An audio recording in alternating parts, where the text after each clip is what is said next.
Okay, good evening, everybody. We are now in chapter 10. This is lesson number 31. Wow. So we're roughly about a little over one third in the book of Acts. And here in chapter 10, we're going to meet a centurion named Cornelius. So we'll be reading chapter 10, verses 1 through 8, and then we'll break down the verses. Okay, so let me read chapter 10 verse 1 through 8. God prepares a gentile heart. Verse 1. At Caesarea there was a man named Cornelius, a centurion of what was known as the Italian cohort, a devout man who feared God with all his household, gave alms generously to the people, and prayed continually to God. About the ninth hour of the day, he saw clearly in a vision an angel of God come in and say to him, Cornelius. And he stared at him in terror and said, What is it, Lord? And he said to him, Your prayers and your alms have ascended as a memorial before God. And now send men to Joppa and bring one Simon who is called Peter. He is lodging with one Simon, a tanner, whose house is by the sea. When the angel who spoke to him had departed, he called two of his servants and devout soldiers from among those who attended him, and having related everything to them, he sent them to Joppa. So ayun, here in Acts chapter 10, this is actually a turning point in the what do you call this, in the salvation history of God. Remember, the Lord has just ascended, and so starting from chapter 1, the church was born, and people from every nation, that is Jew from every nation, went to Israel. And then we have a lot of other situations in the book of Acts where we saw salvation coming to different people. Pero si Cornelius is a representative of the Gentile. Now, previously, yes, we had the Ethiopian eunuch, who is obviously from Ethiopia, but we do not know if he's an Ethiopian Jew or not. But since Cornelius is clearly a Roman soldier, he's Italian, and we will see here the turning point of God's salvation to all nations. So let me first just share a couple of verses that really speaks that when God gave salvation, it was not meant for the Jews alone. Salvation is for the whole world, but it all began with the Jews first. Let me read a couple of verses, even from the book of Genesis, chapter 22. This is God speaking to Abraham. Abraham, in your offspring shall all the nations of the earth be blessed, because you have obeyed my voice. So even from the book of Genesis, from the very beginning, the blessing of God for the salvation of man is for all the nations, not just for Israel, not just for the Jews, but for all the nation. Another verse, Psalm 67, verse 1 and 2. Verse 1. May God be gracious to us and bless us and make his face shine upon us, that your way may be known on earth, your saving power among all nations. So the saving power of God, again, is for all nations. As a matter of fact, in Romans chapter 1, verse 16, Paul is saying this, I am not ashamed of the gospel, for it is the power of God for salvation. For whom? To everyone who believes. To the Jew first, and also to the Gentile. So yes, salvation started with the Jews because Jesus himself was a Jew. He was born in Israel and grew up there. And salvation first came to the Jews, but not meant for the Jews alone. To the Jew first, but also to the Greek.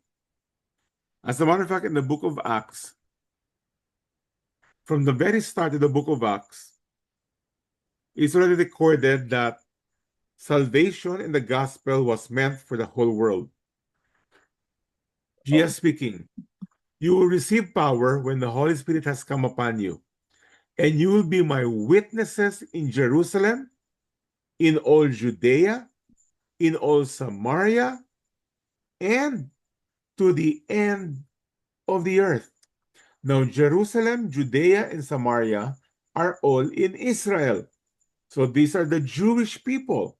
But then the Lord says to his disciples that the gospel is also all the way to the ends of the earth.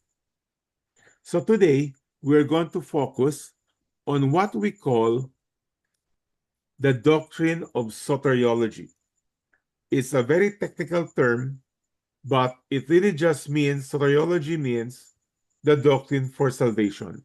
So let me put some definition here. Soteriology. Soteriology is the theological study of salvation, encompassing how humanity is delivered from sin, death, and divine wrath. So, soteriology is the doctrine for salvation. Obviously, we're going to talk about the salvation according to the Bible, because technically, all religion has soteriology. For example, if you're coming from the Catholic background, their soteriology is that a man is saved when he goes to the 7 sacraments. And then on top of that, he must be a good person. On top of that, he must be faithful to the church. On top of that, he must be baptized. So these are the lists of things that our Catholics should do to be saved. That is their soteriology. And that is true also with Islam, with Buddhism, and all other religions of the world. How do you get right with God? So, let's take a look. Verse 1. At Caesarea, now Caesarea, let's stop there, is in Judea. Caesarea is the administrative capital of the Roman Empire in Israel. In other words, Caesarea is very Roman. Okay? Diyan, kumbaga, quote-unquote, ang sitting government ng Rome in Israel. So here it says, in Caesarea, there was a man. So here's a shift from Saul in chapter 7, 8, and 9. And then now it shifts to a specific person. Now there was a man. His name is Cornelius. Who is this Cornelius? He is a centurion of what was known as the Italian cohort. Now let's stop there. Centurion means he is a Roman soldier in charge of 100 men. So he's no ordinary soldier. He is battle tested. He is of high official ranking, and he is in charge of 100 men. Now, verse 2 is a very good description of Cornelius. And there are several adjectives that is being used. So let's take a look now. Everybody, look at your screen. First one, Cornelius is a devout man. In other words, he is faithful. Now, faithful in what? Well, maybe faithful to his wife, faithful to his family, faithful to Caesar even, faithful to his calling as a soldier. But here's the difference. He's a devout man who feared God, and who feared God with all his household. Wow. So, hold on. What does it mean that he feared God? It looks like He doesn't explain clearly here, but it looks like he's somewhat ano bang word? Kasi for a Roman soldier, their god is Caesar. Okay? But here it says that he feared Yahweh. So it looks like that he was influenced with the religiosity of the Jews, that he and his household basically have changed their allegiance, his allegiance from Caesar to God, and not only him, and all his household. So he's a devout man, faithful man. He is God fearing. Then he also is a very generous man. He gave alms generously to the people. Wow, matulungin si Cornelius. Then finally, he prayed continually to God. What a description of a man that is a Roman soldier and yet faithful, God fearing, generous, and prayerful. Now, this is almost like a recipe of a person who's on his way to heaven. Don't you think? Yeah, ang bait naman ng tao na to. Sobra. I mean, all of these adjectives seems to be describing a man who is on his way to heaven. But here's the reality. Cornelius is not saved. We know that as we go on with the narrative of the story. Later on, we'll find out he's not. But kung dito lang tayo hinto, and this is the mistake of many people, tayo, that when we see other people who are nice people, who are God-fearing people, who are, generous people, who are prayerful, what do we say? Kapatid, brother, sister in Christ. No, don't jump to that conclusion, because these adjectives is not equivalent to a man who's justified. Not the same. As a matter of fact, this description is only from the point view of other men. Kasi tayo, when we describe people, obviously we will say, ay, si ganun, mabait na tao yan. From the point view of man. But from the point view of God, it's totally different. Let's take a look at the book of Romans. Romans 3, verse 10 to 12. Here's the Apostle Paul explaining the position of man before God. He says, as it is written, none is righteous. Wala. None is righteous. And then if that's not clear enough, no, not one. Kahit isa. There is nobody who is righteous. Pero hindi ba, Mike, si Cornelius is righteous from the point view of man. In the same manner as all of us can tell to one another na mabait tayo in one way, one way of describing us, mabait tayo because we compare ourselves with other people who are worse than us. When we compare ourselves with evil people, then yes, we are good people. But from the point of view of God, none is righteous, not even one. Then Paul continues, no one understands.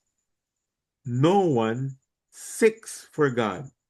Now, what does it mean that no one understands? No one understands what good and righteous, how God defines good and righteous. Because good and righteous in God's definition is perfection. Anything below perfection is unrighteous and is evil. So nobody understands that. No one seeks for God. Now you will say, pero hindi. Nagisimba ako. I'm wanting God. No. Because Scripture demands that we seek God with all our heart, with all our soul, with all our mind. So yes, in a sense, we are seeking God. Pero again, from the point view of God, if you are not seeking Him with all your heart, with all your soul, with all your mind, you are not seeking Him at all. Then Paul continues, verse 12. All, what's that word all? Lahat, all have turned aside. What does that mean? All have gone away from God. And together, all of them have become worthless. That is why we have been saying in the past couple of weeks in our lessons on election, okay? God's choosing those who will be His. That if God is only just, then it is that every single one of us is on our way to hell because we are all worthless. None of us seeks God. None of us is righteous, not even one. We are all worthless. Then Paul concludes this verse. No one does good, not even one. As a matter of fact, this is verse 10, 11, 12. And then if you just continue all the way to verse 23, Paul makes a conclusion in verse 23. He says, for all have sinned, and then the second part is very important, and fall short of the glory of God. Fall short of the perfection that God demands. All have fallen short. So it doesn't matter whether you are very good in the sight of man, or you are just good, or you are bad, or you are evil. From the point of view of God, all have fallen short.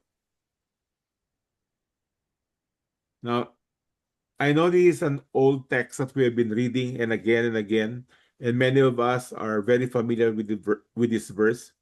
But if there's anyone attending here who probably just kind of starting to understand this, lahat tayo, no exception, needs a savior. Why is that? Because all of us are evil. All of us have fallen short of the qualification of God. So, so this Cornelius, yes, from the point of view of man, he's a great guy. He's almost somebody whom we will say, eto yung qualified to enter heaven. But the reality is, no, he is not.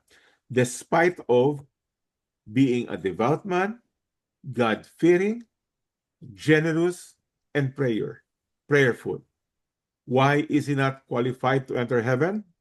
Despite these adjectives, because none is righteous, no, not one. And that includes Cornelius from the point of view of God. He is not righteous. From the point of view of man, he's a devout man, prayerful, generous, God-fearing. Point of view of man. Point of view of God, he is evil. He has fallen short of the qualification of God. He does not seek God. He is unrighteous. So we have to understand those things. Even today, um, we have to be very careful on sometimes we can almost elevate a man to be a Christian, justified, been born again, simply just because of human description, from a human standard, from a human point of view of what is good. We have to shift our mind and start to see people from the point of view of God. That is why everybody needs the gospel. Everybody needs to be saved because everybody is lost. So, John 10. By the way, before we jump to John 10, ba't ako na pala dito? Let me. Okay, none is such as here go. So verse 3, here it says, Cornelius, about the ninth hour of the day, he saw clearly in a vision an angel of God come in and say to him, Cornelius. Now, doesn't this sound familiar? Just a chapter before, Saul, who was the enemy of the church, the enemy of Christ, on his way to Damascus, was also called by God in Acts 9, verse 4. Saul, Saul, why are you persecuting me? Cornelius, on the ninth hour, Cornelius. So back then, God would have called you and I to turn to Him. So my question for all of us, how does God call our attention for salvation today? How does God call our attention? Does He still, meron pa rin bang voice from heaven and say, Blair, Blair? Does He still do that today? Well, there are two primary entry points to which God calls those who belong to Him. Number one, and the most important of all, is through evangelism. That is why we said that even though people are elected before the foundation of the world, they are only regenerated after they hear the message of the gospel, evangelism. John 10 says, My sheep hear my voice, and I know them. And when they hear my voice, bakit tumatalon to? And when they hear my voice, they follow me. So you see how important evangelism is?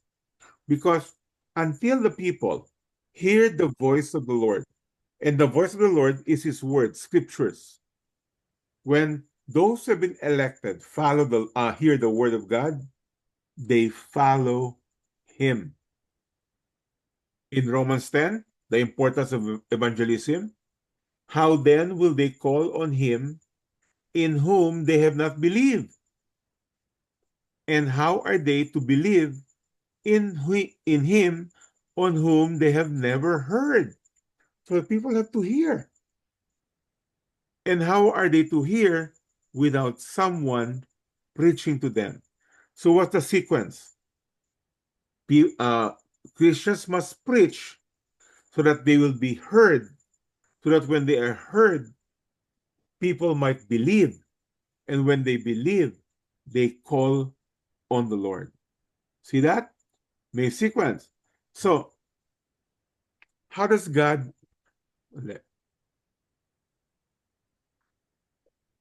call our attention for salvation today? Through evangelism.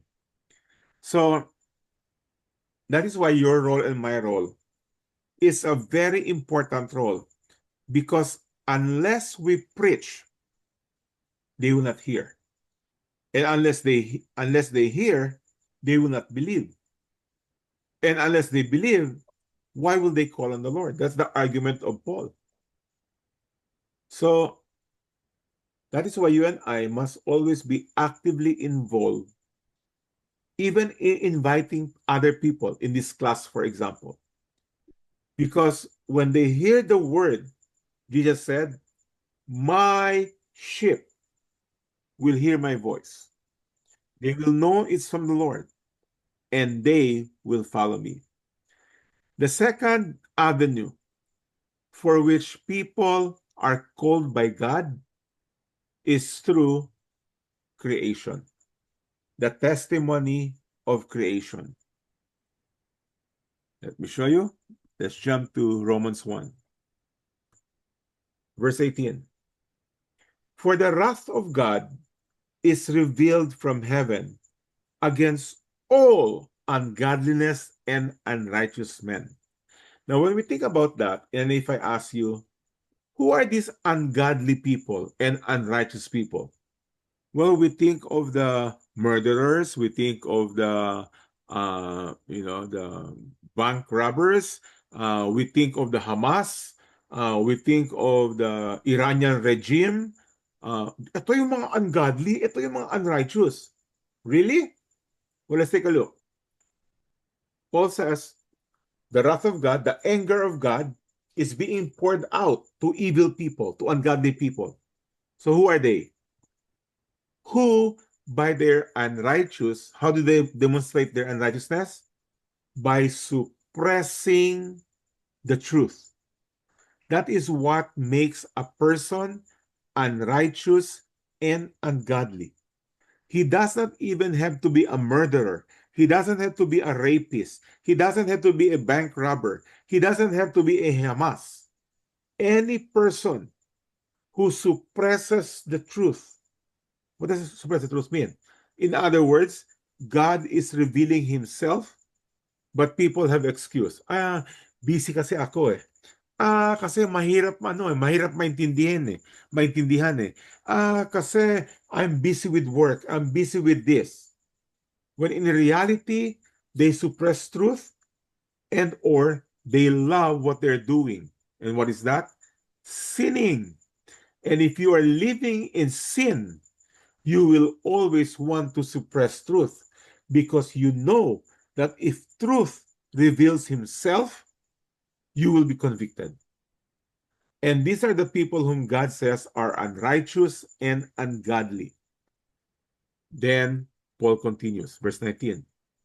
For what can be known about God is plain to them. Why?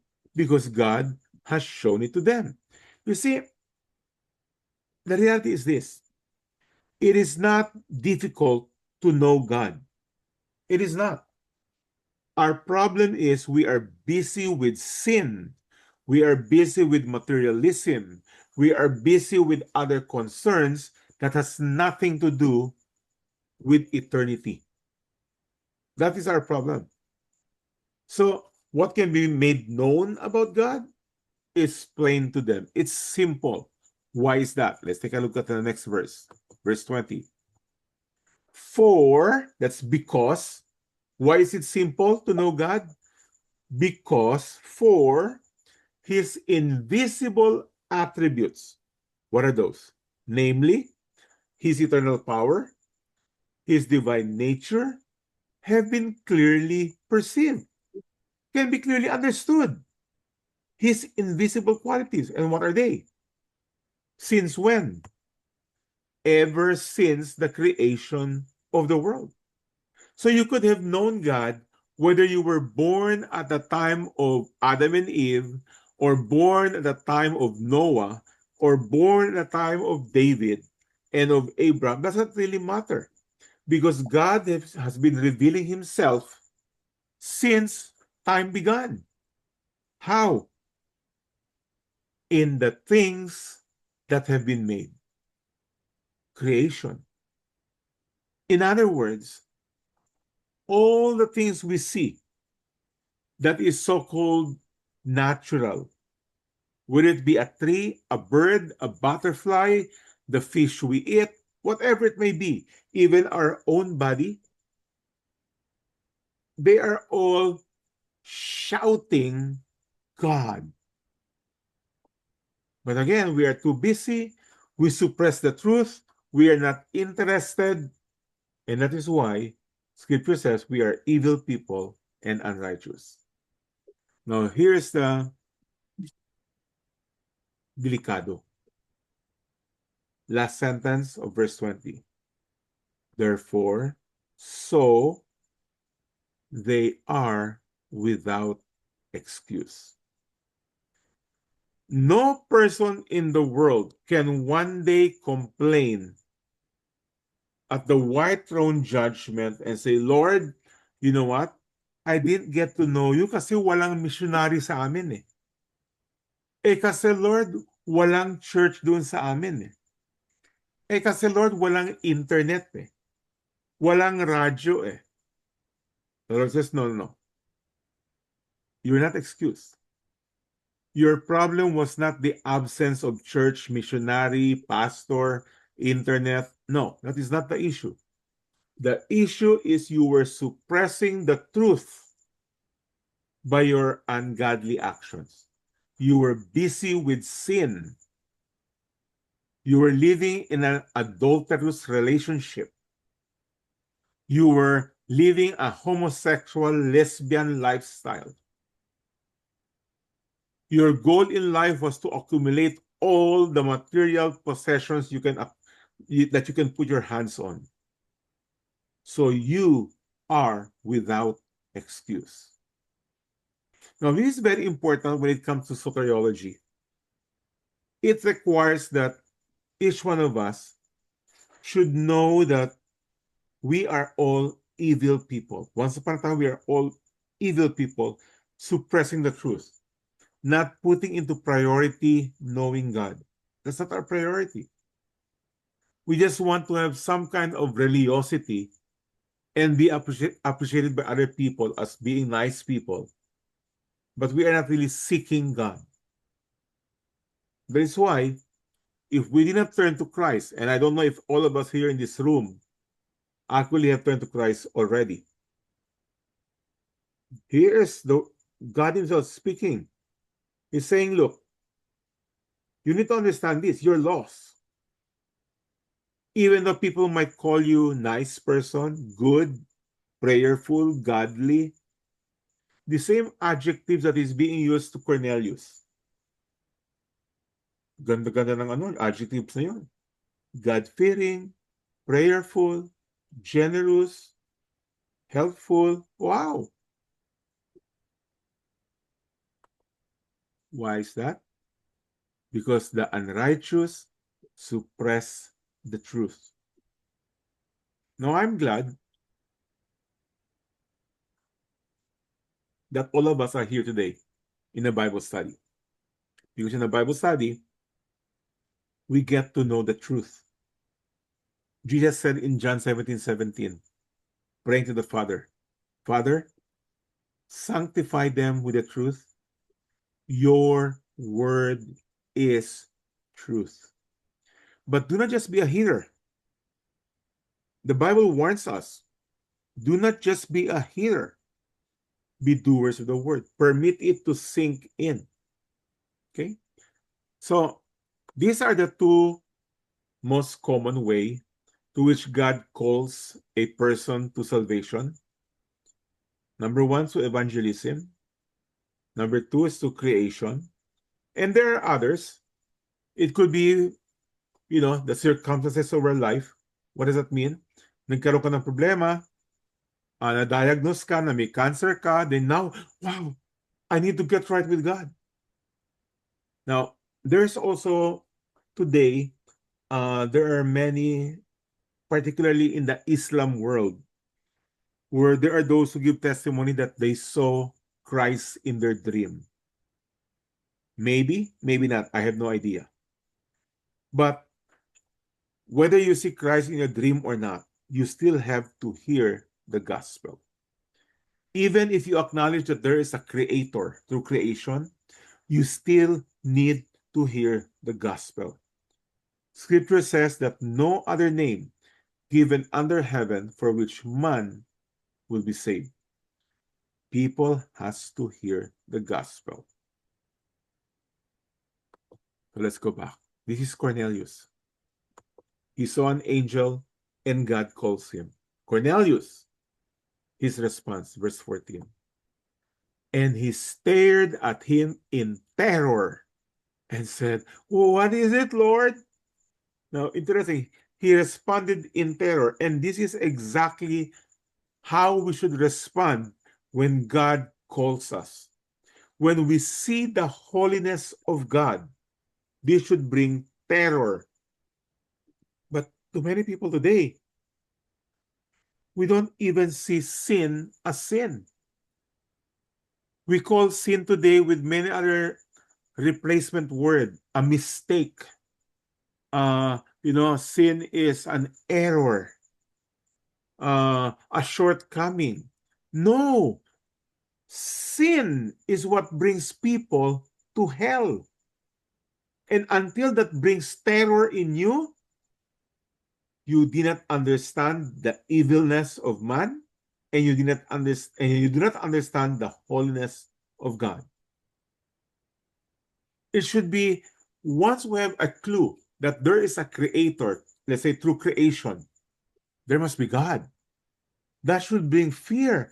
Lord, the creator of heaven and earth. So here we go. What is it, Lord? The angel answered, your prayers and your alms have ascended as a memorial before God. This is not suggesting that the good works of Cornelius is what brought him salvation. That is not what it is suggesting. What this verse is suggesting is that Cornelius is seriously seeking God. That he prayed and that he was praying to God. Wow. Seryoso tong tao na to. I mean, remember, he's a Roman centurion. Verse 5. So here's the instruction. Cornelius, send men to Joppa and bring one Simon who is called Peter.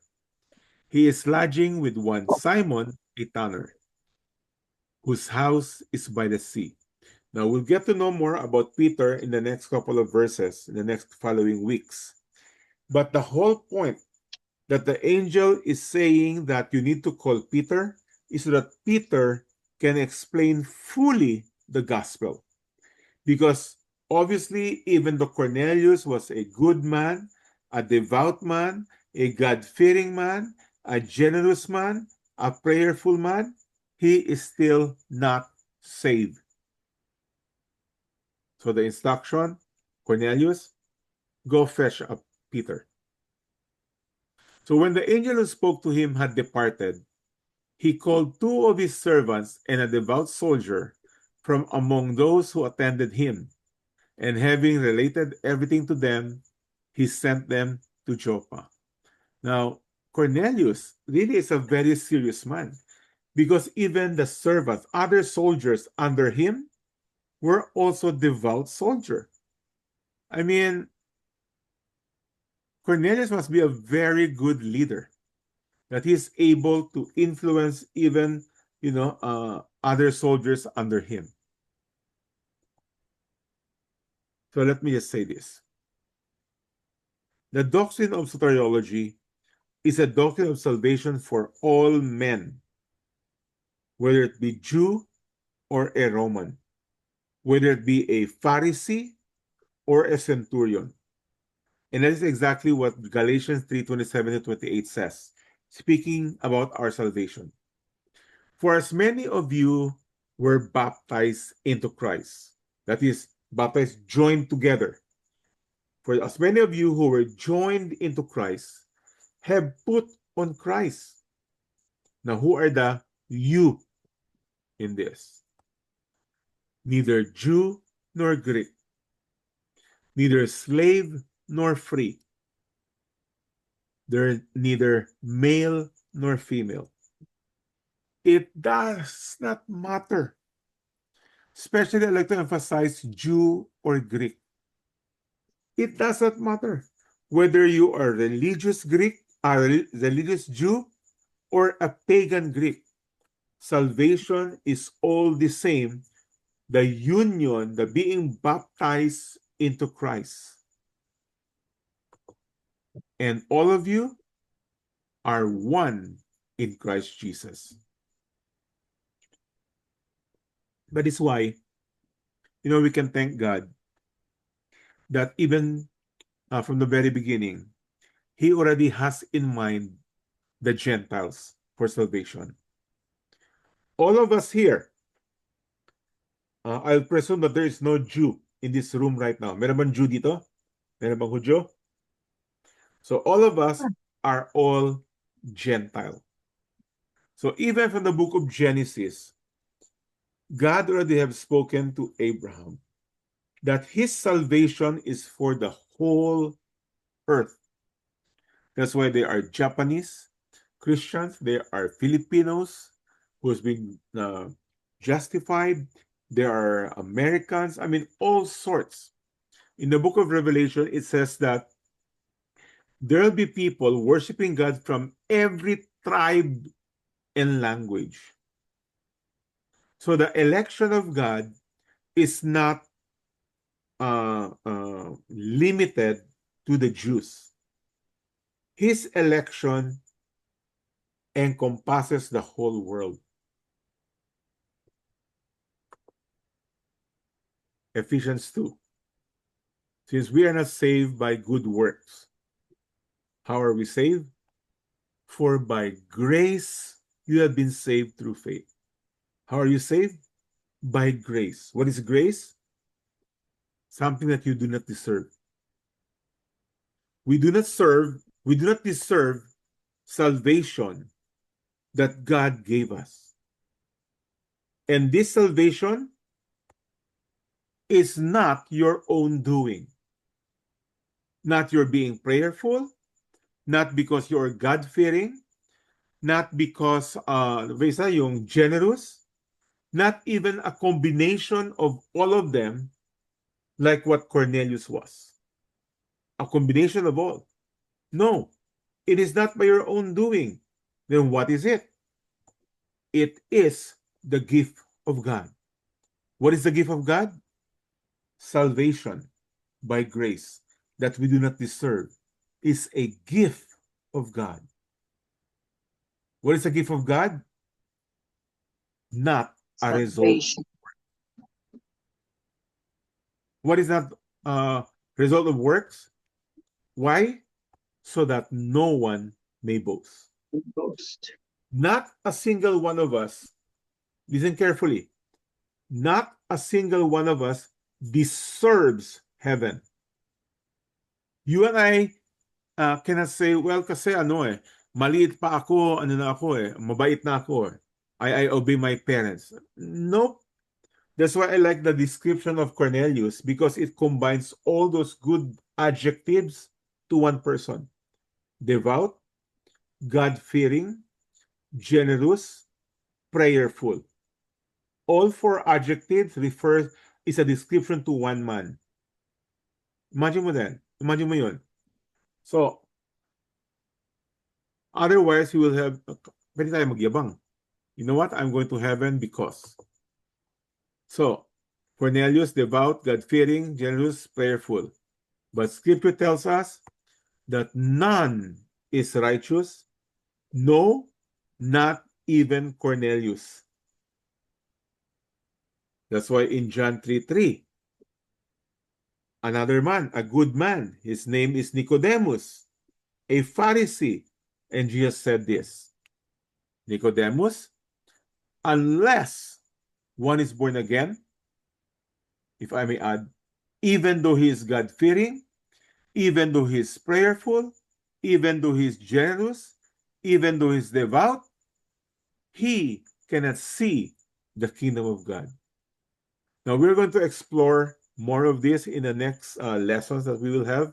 But for now, I just wanted to point out the salvation was planned out by God from the very beginning to be given to all people from all tribes, from all languages. And he planned that before the creation of the world. So, that is where we end the introduction to Cornelius. Question? Comment? Clarification? Anyone? Shall we? Mark, I just want you to clarify something. Mm-hmm. As you said that salvation is given to all men by God before the creation of the world. So how about, as you said before, how about the elected people? Aren't they the only ones that is given Correct. salvation? No. You're getting this wrong. The all men is given to those who have been elected. Okay. Okay. Thank Okay? you. And somebody else was saying something earlier. Sino ba yun? Ako po, Kuya Mike. Ako Oh, po. yes, Carlos. Possible pala na kahit God-fearing ka, prayerful ka, devout man ka, na hindi ka pa safe, hindi ka pa rin safe. Oh, yeah. Possibly pala. Eh, that's why si If not, Cornelius, did not trust Christ. Cornelius, obviously, as we will see in the story later on, that he got saved. Okay? He got saved. But we now understand from our previous lesson that he is elected. But not until he hears the gospel will he be regenerated. That's why the gospel is important. Yun ang mission ng Panginoon para kay Peter na puntahan si Cornelius para alam niya na qualified siya except na hindi siya saved dahil hindi siya nagtiwala sa Panginoong Yesus. Kaya pinadala ng ating Diyos si Peter kay because again, you could be God-fearing, but you only have a general idea of God. You don't know who is the Savior, because no other name given under heaven for which man can be saved or will be saved, except for the name of Jesus. So people have to hear the gospel. And when we say the gospel is about what Jesus have done. People have to hear that. Ito ba yung first time na nabigyan na access yung mga Gentiles? Kasi dati Jews lang eh. Yes, time?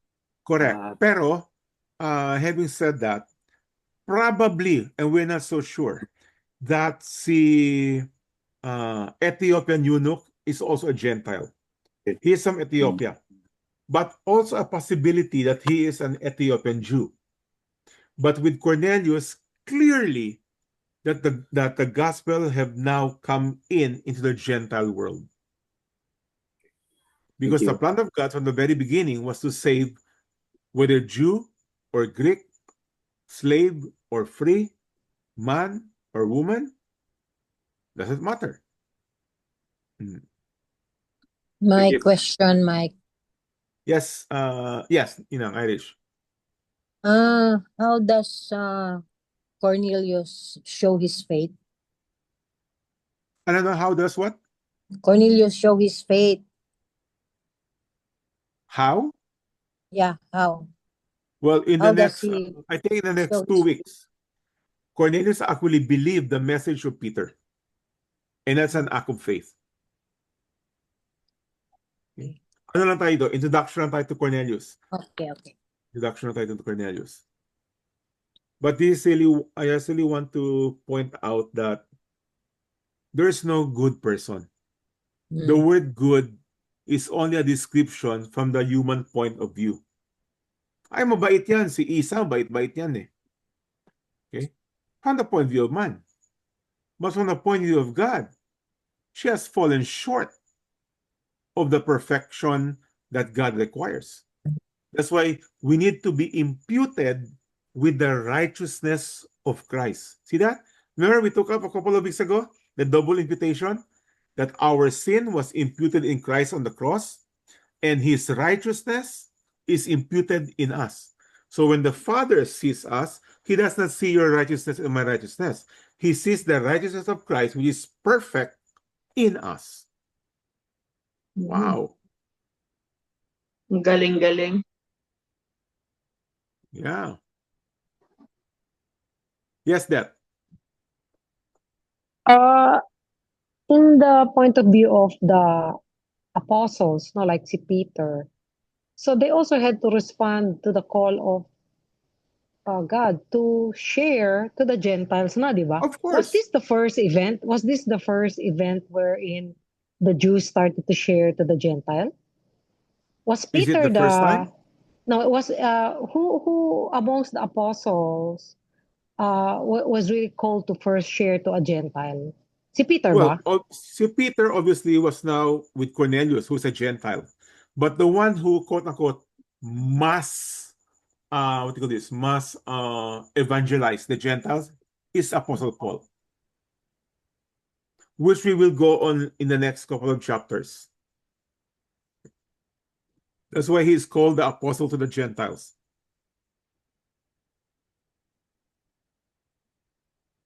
Hmm.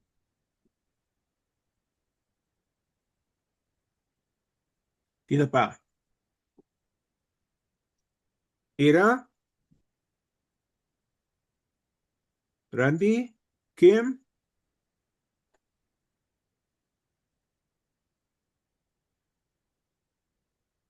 Mike, Hmm? Yes. ito na lang. Owen. Did you bring up nga ba yung Romans 3 verse 11? I Which is don't think so. actually, oo. This is the verse that says, there is no one who understands. There Oh, is yeah, no yeah. one who seeks after God, no? Yeah, I So, read that one. Uh-huh. right. And this is a quotation actually from the Old Testament too. Na kino-quote ni Paul. Anyway, this parang affirms yung depravity talaga ng tao, no? Yeah. Ang natural condition ng man, kapag pinabayaan lang talaga kung yung tao, kung walang intervention ng Holy Spirit to illuminate, no, to open his eyes, hindi talaga siya maka-understand. And Oh, yeah. hindi siya talaga nagsisik kay God. No? Now, Yeah. there are people, a lot of people kasi yung sabihin natin, hindi pa pala sila saved, no? Pero they already have a good working knowledge of the Bible and scriptures and Mhm. salvation kung paano. Pero hindi pa pala talaga tunay yung heart of yung salvation nila. In fact, yung sa dami-dami ng pinipreach ni Jesus na nakikinig sa kanya, when he was already talking about, di ba, many of you will say, Lord, Lord, but sasabihin niya, I do not know you. Diba? No. Get away from me, you workers of iniquity. So these are exactly the same kind of people that who na may alam na sila, pero hindi, well, I maybe Yeah. we want to understand what does it That is really mean exactly that what Matthew he 7 is doesn't saying. understand. And he does not seek after God kahit na nasasalita niya na, no, ano na siya ng Yeah. scripture and all. Yeah. That's why Jesus said in Matthew 7 as a command, enter through the narrow gate.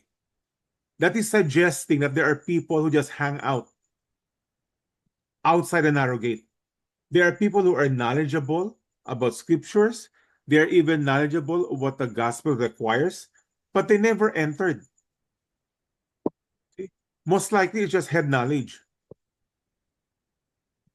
And that is the scary part, because that Matthew 7 is actually a picture of the judgment day. And the Lord says, many will come to me and say, Lord, Lord. That word many, not a few, not a small remnant, no, many who actually think that they are already in Christ. Why?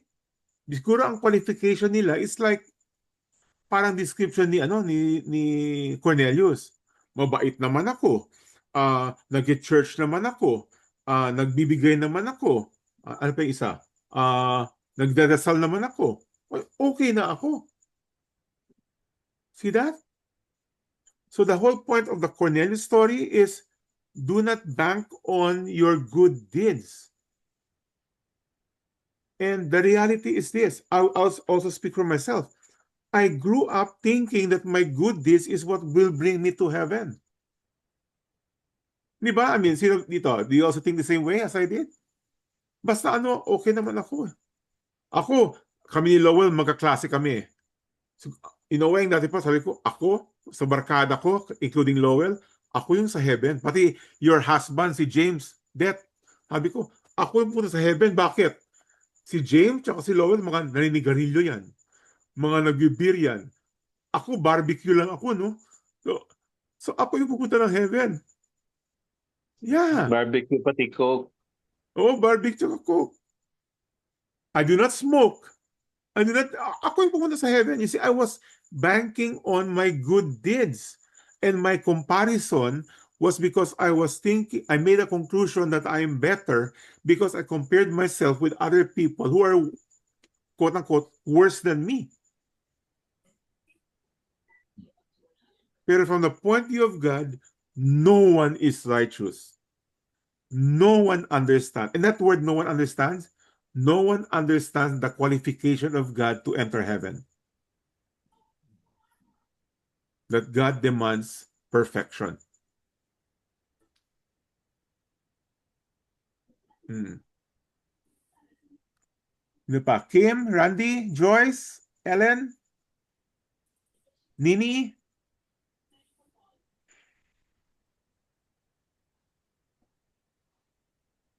Kim, Mike, yeah. yes. I was thinking, Mike, that it's a very humbling experience. Yung when you realize na it's not really from whatever you do. It's not from who Yeah. you are. Talagang pare-pareho pala tayong lahat. Yeah. If not for Jesus. Para bang Yeah. very humbling experience. Yeah. And you know what, that word humbling, I'll put another word as well. The moment we understand, because sabi pa, no one understands, right? But the moment we understand the qualification of God, you know what happens to us? It brings terror. Pupunta pala ako na impyerno? Yeah. Yeah. You see, it will actually dramatically change the way you think. Where you thought once upon a time, okay naman ako eh. I go to church eh. I'm generous naman eh. I'm not like him naman eh. I'm not like her. But once you understand Filthy rags the lang pala requirement yung of God, ginagawa mo. ano eh? Sabi ko, filthy rags lang pala yung mga yon. Yeah. They're You like see? filthy rags. And when terror comes, that is when repentance will come in.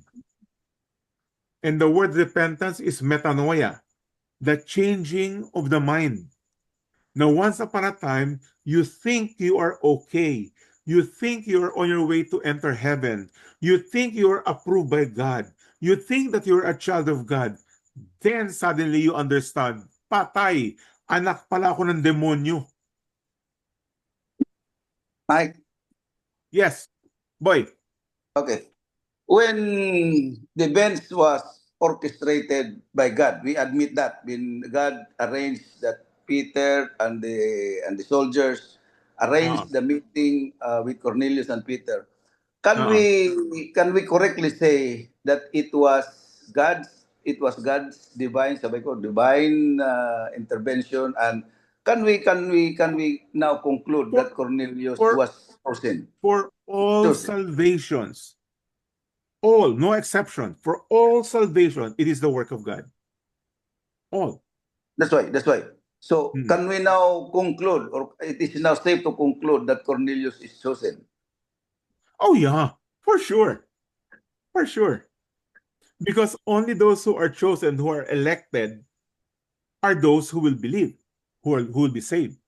Now, I'll put a, ano bang word doon? I'll put parang a choral to what I said. That is from the point of view of a Calvinist. Okay? I think I spoke about Calvinism and Arminianism last week. Calvinism is based on the salvation is based on the sovereignty of God by the election of God before the foundation of the world. Arminianism is you and I, people, are the one who chose God. Okay?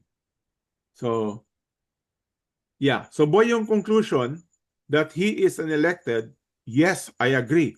But that is from the point of view of a Calvinist. And I am a Calvinist. To reconcile with the Armenians, how would the Armenians explain the event of Cornelius, or the circumstance of Cornelius' conversion?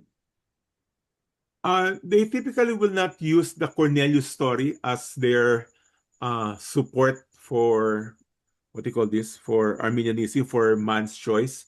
They will use, for example, John 16, for God so loved the world that whosoever believes will not perish. So if you try to break that down, it will say that those who choose, whosoever believes. So that's a an act of the will of man, that whosoever believes in him will not perish. So they will use John 16, but ang question ngayon is, how will a Calvinist explain John 16?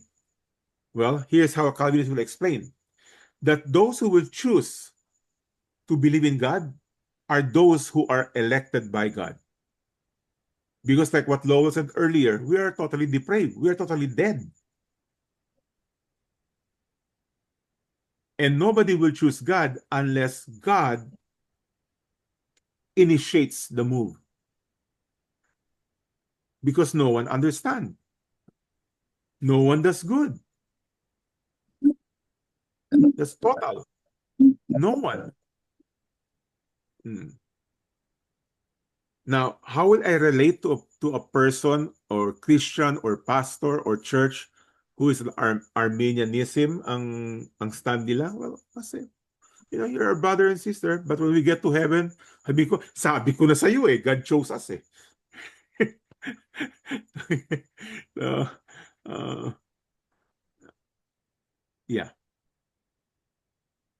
Any more?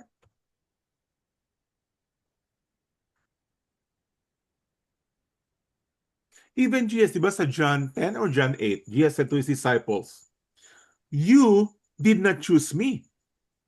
I chose you." You see, sometimes we have the tendency to think, dahil ako, I chose God. Well, that's exactly what Ephesians 2 says. It is a gift of God so that no one will boast. How can you boast? Ako pumili kay God Yung mga kaklase ko, ay wala silang pakialam. Pero ako, I chose God. See?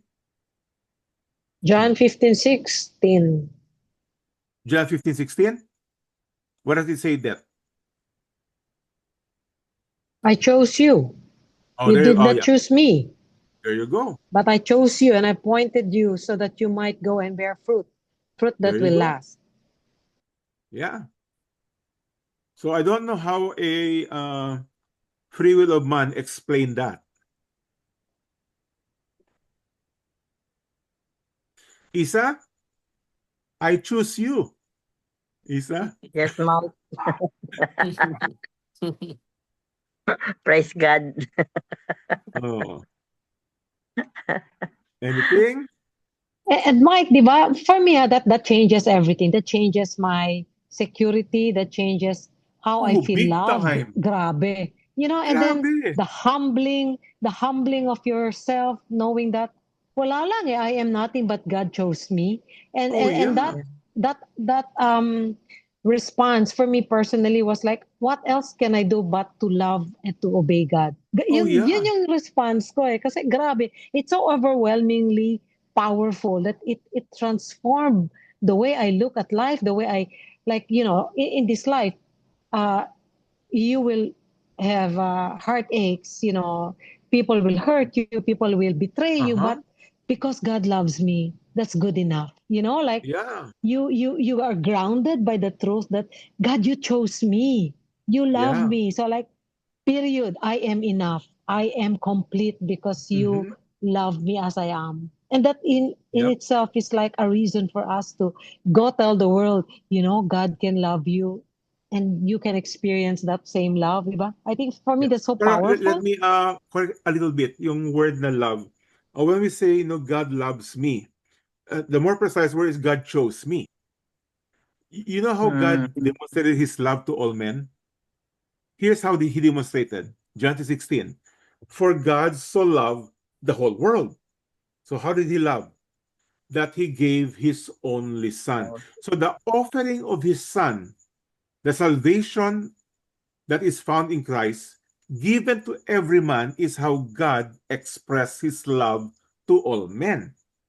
But the condition is that whosoever believes. See? So, because if until you have put your faith in Christ, Romans 5 says that we are enemies of God. Okay? I have another related verse, John 6:37. And John 6:37 says, John 6, verse 37. And it says, all that the Father gives me will come Mhm. to me. And whoever Wow. comes to me, I will never cast out. Woo. Yun, that's Jesus speaking. Wow. I mean, talaga, no? Ang sarap, ano? Sarap-sarap. Ang sarap talaga. Eh, pero ang naging issue kasi diyan is that other people will say, pero unfair. Eh, paano kung hindi ako pinili? Well, here's where we have to understand the character of God. God is fair, Sovereign. God is just, God is merciful, God is loving, and the day will come we will understand. Okay, we will understand. But for now, we just have to accept and believe what Scripture is telling us. Kasi totoo lang, Kung if we fair daw want fair, kung fair if we si want God, di fair, we ba? are all on our way to Yeah. hell. All of us. Yeah.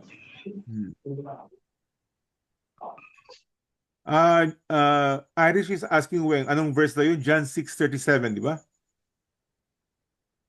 Yeah, John 6:37.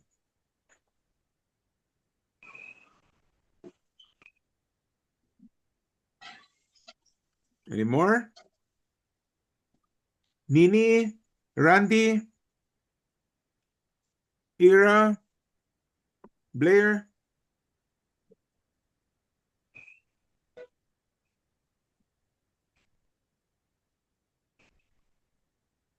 Yes, Dan. Yeah, nakakatawa nga, Mike. Yung iba, thinking that they made a choice uh, to be saved and chose Christ as Savior.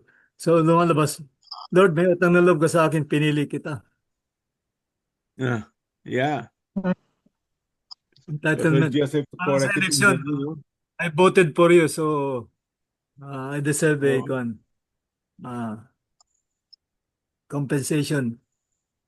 Yeah. That's why you could boast about it. I chose God. No, He chose you. Mike, Okay? Yes, Mario.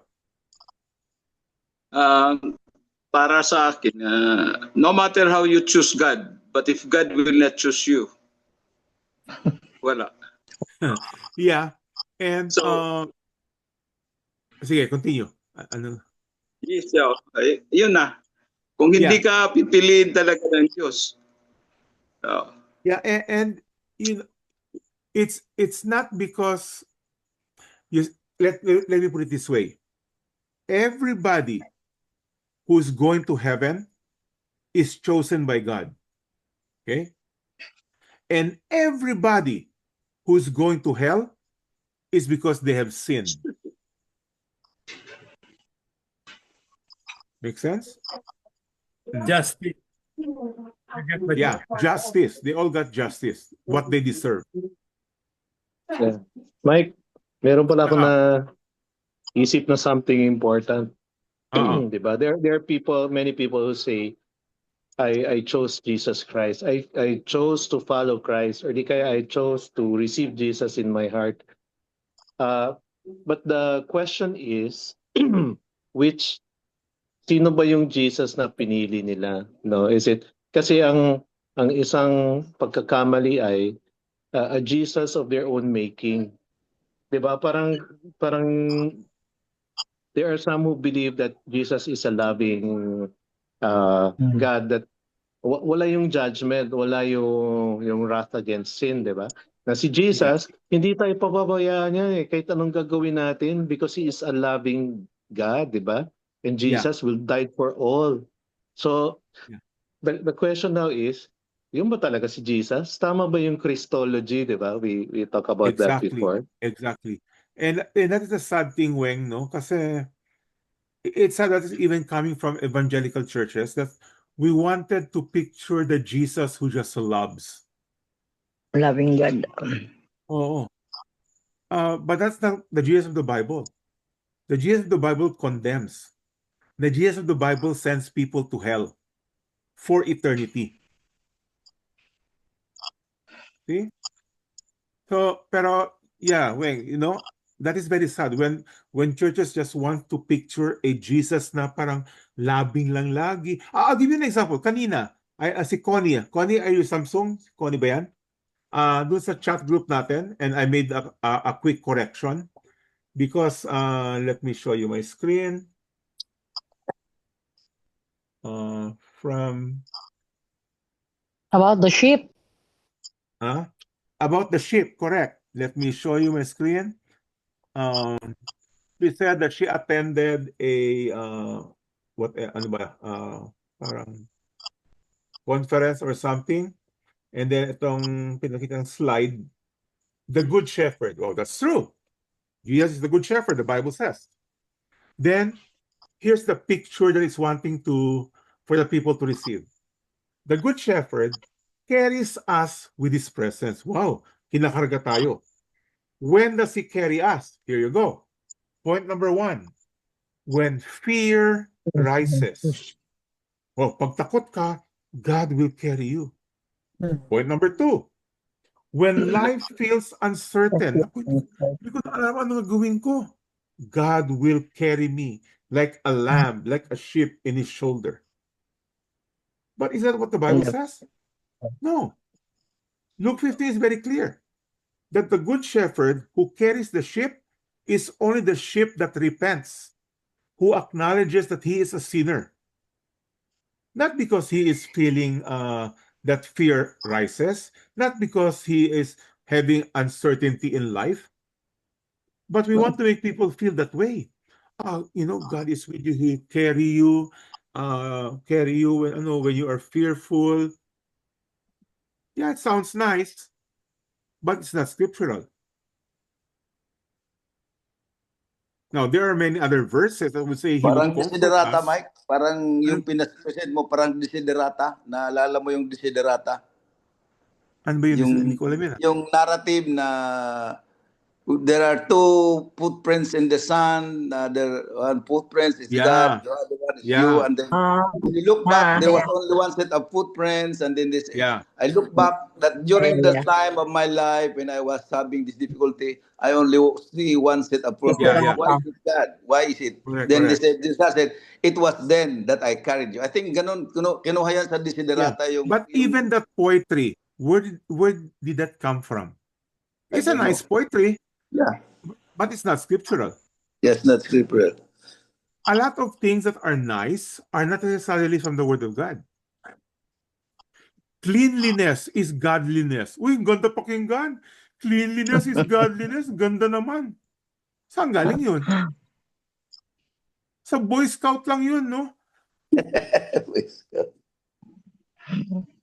Clean as you go. Meron pang isa na very popular. If you do not help yourself, God will not help you. Yeah. God Maganda helps those pakinggan, who no? help themselves. Yeah. God will help those who help themselves. Parang ganun, parang... Kaya watch out for quote-unquote Christian slogans. Okay? You have to know scriptures talaga. Kasi maganda pakinggan. Maganda pakinggan eh. Nung lumabas ngayon desiderata, if you can remember, Mike, naging popular yun kasi parang ginawang narrative, naging bagang hit, parang hit, naging worldwide hit yun, desiderata. Ilalagay sa bahay yung... Marami yun. Marami yung nakita. Footprints in the sun. Yeah, yung footprints in the sun. Yeah. Kaya nga, this is where we really have to know scriptures. Kaya nung nakita ko to kanina, I immediately quoted Luke 15. Because the carrying of the lamb by Jesus is when he went to seek and save the lost, and the only one that he saved out of the 100 sheep is only the one that is repentant. Then he carried it and had a heavenly party. But not when you are fearful, not when you are facing trouble. In another text, pwede, pero not in the sheep context. Different. When you're in trouble, call a friend, di ba? Ganon yun eh. Call a friend. Jeremiah 33:3, sabi mo, call upon me and I will answer thee. Yes, done. Hindi 9/11 yun. Wait, Mike, yung Guan Ip is, sabi nga ni Manis kanina, I want to correct Manik, yung God will not reject you. Kasi when you seek God, it's God who first sought you, actually. Akala mo ikaw Yeah. lang pumili. Correct. But And faith- only people who you can only seek God because God had seek you first. Right. Hindi, akala ikaw, when you seek Him, you shall find Him. But your seeking began with God seeking you first. Exactly. Exactly. Yeah. Sige, tuloy kayo. Uhaw na uhaw ako. Sige lang, malapit lang. I can hear you. Sige, go ahead. God will not reject you if you seek Him. Kasi you have been chosen already. Kasi hindi yung premise na, paano kung hindi ako chosen? That's why you are seeking God, because you have been chosen already. You are responding to the call. Yeah, and that is the very verse na kinote ni Lowell kanila. That the Father, those that the Father has given me, I will reject no one. And For whom He has chosen. Kaya sabi nga ni Mario kanina, tatanggapin niya yung faith niya, hindi siya chosen. Yeah. Okay. Okay? Sino pa? Meron pa Yes. akong i-connect. Yes.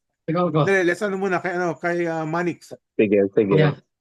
Paano Manix. ba yung Barcelona muna tayo. paano ba yung tinatanong kasi sa isang believer, yung ikaw ba ay sigurado nang pupunta ng langit? Are you sure you can go to heaven? Ngayon ang sagot is, sigurado na ako na pupunta ako ng heaven. Yung ba'y nagmamayabang o talagang nagpapatunay lang na siya ay naniniwala sa Diyos? There Saan ba ilalagay yun? are those who are presumptuous. Yun na nga, kanina sa Matthew 7, there were those who are presumptuous that they're going to enter heaven. That's why they said, Lord, Lord, did we not prophesy? Did we not drive out demons? Because they were counting on their good works to enter heaven. So presumptuous yun. But at the same time, if you are saying I'm entering heaven because of truth, in 1 John chapter 5, John says, I want you to know, you who believe in the Son of God, that you have eternal life. You see, there is a point in our Christian walk that we are able to accumulate knowledge of scriptures and evidences in our life that we can conclude that we are truly a child of God. Okay? So, nagyayabang ba? No. Depende kung sino nagsabi nun. Yeah. Pero yung sagot na yun, tama. Kung talagang Kristiyano siya. Pag hindi mo sinagot, pag sinanong kang sinabi sa iyo, ikaw ba ay siguradong pupunta ng heaven na sinabi, hindi ko alam eh. Hindi ko pa sigurado yun. Hindi niya alam ang gospel. Because he was still trusting in his own action. But when you truly understand that I am saved not because of what I did, but because God chose me, then of course, I'm sure. Pero there are evidences. Love for the Word of God. Hate sin. Hold on lang. Hate sin. Love to fellowship with other fellow believers. That's the whole book of James. It speaks about the evidences of a person who are truly in Christ. So it's not a verbal confession. Kaya sa James chapter 2, he says, even the devil believes. Because there are those who profess and say, Kristiyano ako. Bakit?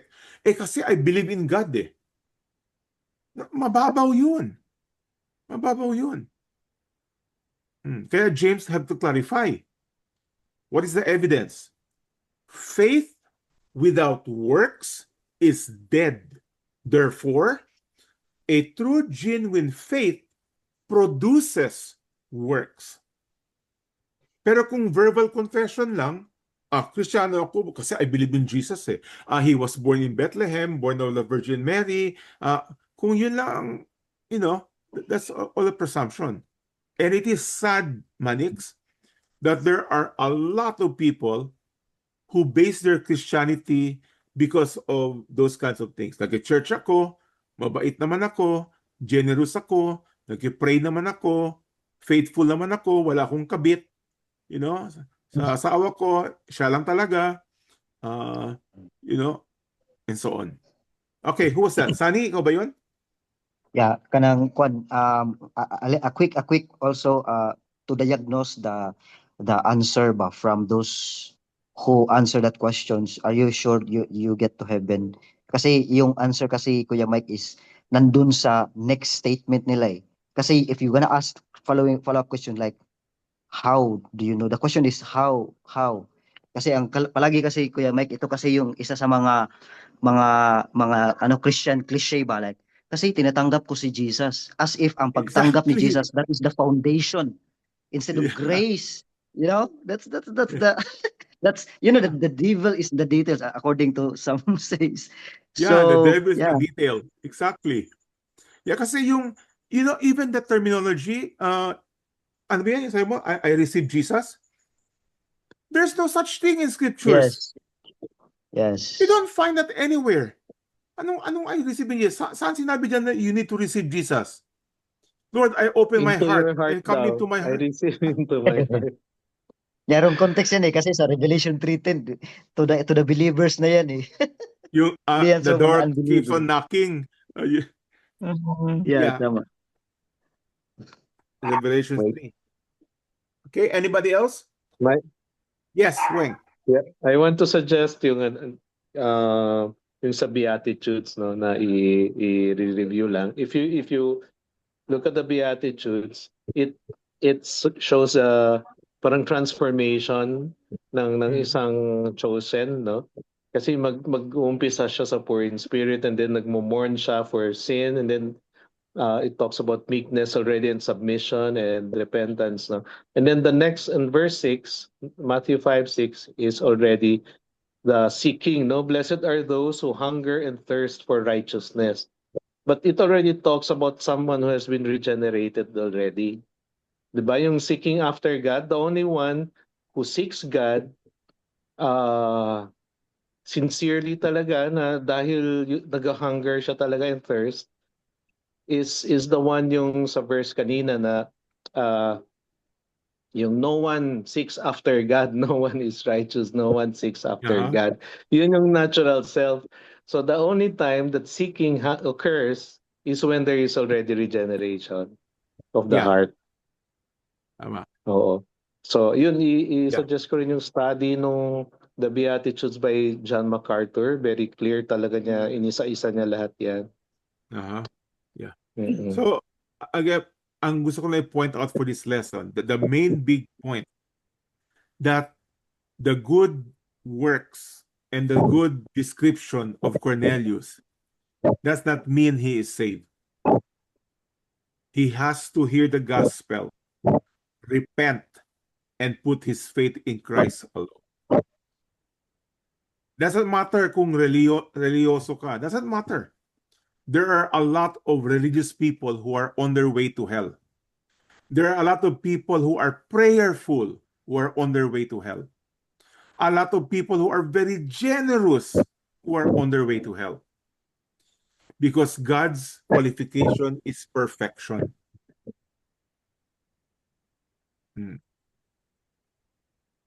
Okay, we have 3 more minutes. Anybody else? Sino pang hindi nagsalita? Randy? Mike, Yes, Ran. okay. May nabasa ako sa Facebook kanina na is it proper na we cannot impose our faith? Yes, we can preach it and explain or defend it and we can but we cannot force it to others. What do you mean by the whole idea of evangelism is convincing. That's the whole point of evangelism. You are convincing a person to shift his mind from trusting his good works to realizing that he is evil on his way to hell and it's only through Christ. Now, when you say, is it proper to impose? Kung pilitin, you are wrong. You cannot force salvation to people. But we are commanded to share the gospel to every person. And many of them, nag-aaway na si Manix. Okay. Pero, and many of those people whom you will share the gospel will actually hate you. But that's normal consequence. Ganun talaga. But we do not force people to believe. Kung ayaw nila maniwala, even after explaining the gospel, then so be it. Sabi ko ni Jesus, dust off your feet and move on. Move on. Yeah. Yan kasi yung culture ngayon, di ba? They call it, we are imposing daw. Christians are imposing their faith on others. Yeah. And that's also that there are some people who are very, yun na nga, imposing. Gusto talaga, kailangan, we should win people. You cannot win people to the Lord. Because salvation is the work of God. Okay? Somebody's calling me Mike. Sino yun? Mario. Ang nakita ko, isang great example was the thief. Yung kumba na kasama ni Jesus sa cross, sa cross. Hindi man yun sa before. Only that time na nandun siya sa cross lang, nag-ano siya ng kanyang faith. So, correct. He was chosen agad. Oh, yeah. So, for sure. He was chosen. He was not a good man. He was not a, pero on that time when he was on the cross, God chose him because God saw that he was very, ang faith niya is talagang, siya na, nag-repent siya. Yeah. So, ganyan ang isang example. People who repent and put their faith in Christ are people who have been elected before the foundation of the world. Okay? Again, I'm speaking from a point of view of a Calvinist. Okay? I know some of you here come from a Pentecostal church, some from a Baptist church, so you might have a different view. So I'm just speaking my view. Now, I want to convince you to be in the same boat as I believe. That's my view. Okay?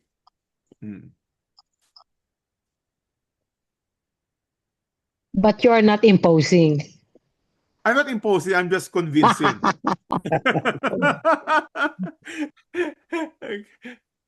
Yes. Dan, taas ko na kami mo? Mike is just teaching sovereignty of God. Sovereignty of God. Yeah, correct. Yes, Dan. Simple lang naman nga eh. The dead cannot resurrect himself. So, God has to really wake him up. Kasi hindi na tayong yung patay hindi kaya magising on his own. Yeah. And we cannot be born again by ourselves. We cannot be born by ourselves. Yung mga nagsasalita na yan, si Danny at si Lowell, mga salitang Calvinist yan. Salitang Calvinist yan.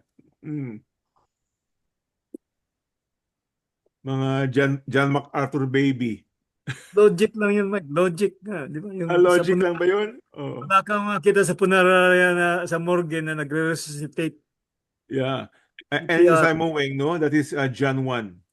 Born not of natural descent, not of a father's will, but born of God. Okay? Yeah. Sino pa? I guess we ran out of time. Let me just show you.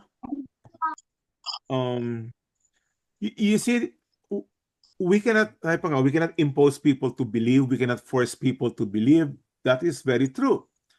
But we need to share the gospel. And to share the gospel, one of them is obviously to invite them to our class. And those who will hear the word of God, Jesus said, will hear my voice and they will follow me. Next week, the following verse, we are going to Peter. And that's the following verse, verse 9 to 16, where now, after God speaking to Cornelius, now God speaks to Peter. But there are things that is hindering Peter from preaching and from teaching and from sharing the gospel. And oftentimes, it is our certain belief that is hindering us from sharing the gospel.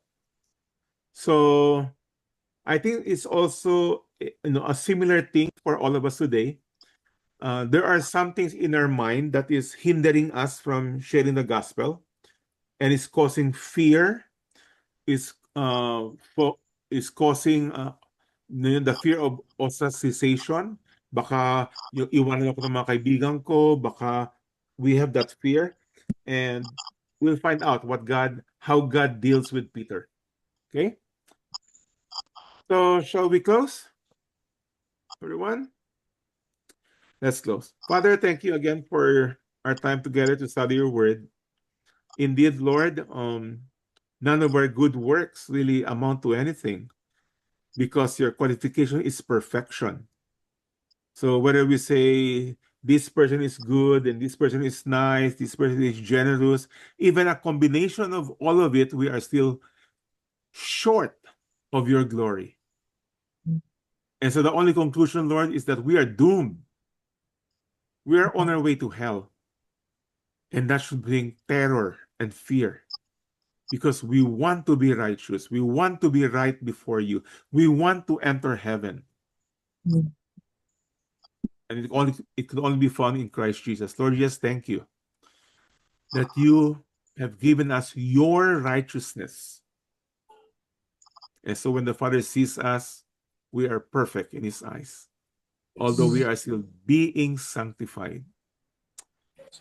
Father, I pray, Lord, if there's anyone in this room right now who still perhaps doesn't fully understand what it really means to enter heaven, maybe some are still thinking that they are good because they tend to compare themselves with people who are worse than us, so we feel that we are nice and good. May this lesson, Lord, just open their spiritual eyes and they might see their true condition so that they might call on you. In Jesus' name. Amen. Amen. Thank you, Mike.